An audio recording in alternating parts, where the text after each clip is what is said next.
Assalamualaikum warahmatullahi wabarakatuh. Nama saya Yudistianto. NIM saya 16 10 20 25 0012. Saya semester 8, kelas saya V960. Dalam kesempatan ini saya diberikan tugas oleh Bu Serena tentang bahasa Indonesia hukum. Yang pertama, kita akan bahas pengertian bahasa. Menurut linguistik Muhadi dan Sabarudin Ahmad, bahasa adalah serangkaian sistem yang berwujud lambang muji yang dibentuk di dalam suatu yang di dalam atau melalui mulut manusia yang disetujui bersama oleh sekelompok manusia yang dipelajari mereka, dan dengan lambang-lambang tersebut manusia itu berkomunikasi. Dalam kedudukan bahasa Indonesia itu mempunyai kedudukan yang sangat penting, yaitu pertama, bahasa Indonesia berkedudukan sebagai bahasa nasional sesuai dengan Sumpah Pemuda 1928. Yang kedua itu bahasa Indonesia berkedudukan sebagai bahasa negara sesuai dengan Undang-Undang Dasar Negara Republik Indonesia tahun 1945. Fungsi bahasa sendiri menurut Zainal Arifin dan S. Amran Tasai itu mengembangkan fungsi bahasa Indonesia di dalam kedudukan sebagai bahasa nasional.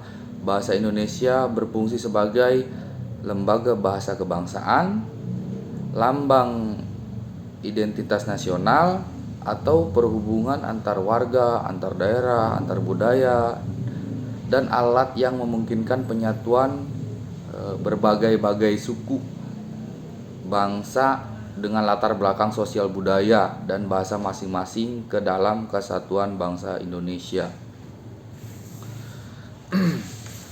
Dan ragam bahasa Indonesia itu ada bahasa lisan, adalah kata-kata yang dinyatakan manusia sebagai ucapan. Bahasa tulisan adalah kata-kata yang dilukiskan dalam bentuk tulisan. Bahasa perlambangan atau bahasa pertunda adalah kata-kata yang dilukiskan dalam bentuk gambar.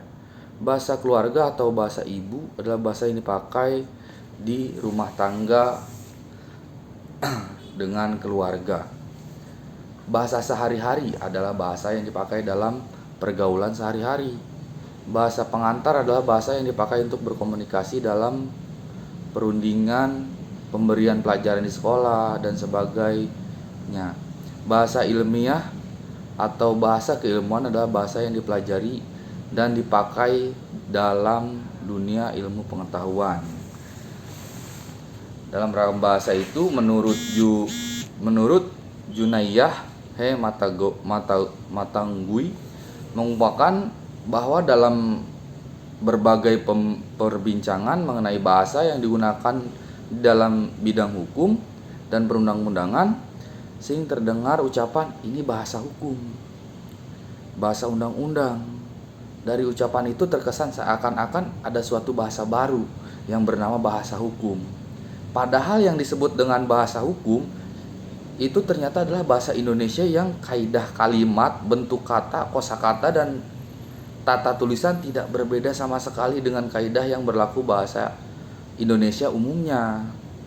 Yang membedakan ialah bahasa Indonesia yang dipakai di bidang hukum dan perundang-undangan menggunakan istilah kosakata dan gaya penyampaian dengan sesuai keperluan dan kelaziman yang berlaku di bidang itu.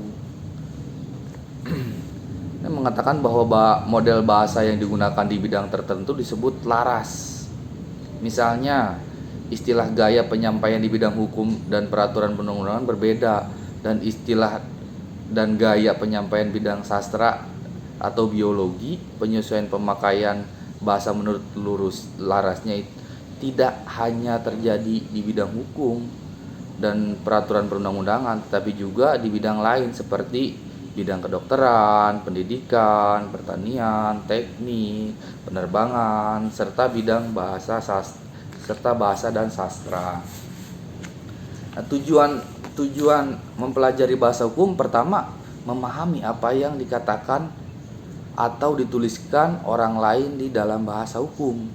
Kedua, menyatakan dan mengkomunikasikan hukum sesuai dengan perasaan, pikiran, dan keinginan, baik secara lisan maupun tertulis, dengan bahasa yang dapat dipahami dengan jelas tanpa menggunakan unsur bahasa asing apabila tidak benar-benar diperlukan. Mungkin dari saya itu aja. Wabillahi taufiq wal hidayah. Wassalamualaikum warahmatullahi wabarakatuh.